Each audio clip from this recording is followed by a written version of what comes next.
How to make Slack work with new Brazilian daylight savings time information. Since Brazilian daylight savings time rules changed, in places in Brazil where it was used, Slack desktop in Windows or Mac is showing the wrong time, advanced 1 hour.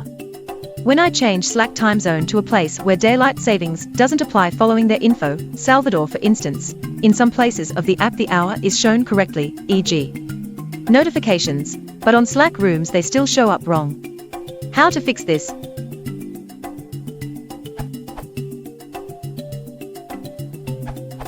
The key is to change also the computer clock to a different time zone where daylight savings doesn't apply, Salvador, for instance, and refreshing Slack, Ctrl+R did the trick for me. OBS 1, you don't need to be the Slack admin to do this, it's related to your individual machine settings.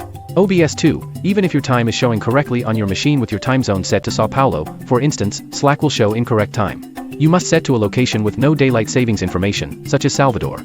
Slack apparently uses that info instead of the current machine time. Dit was origineel. Is een verleiding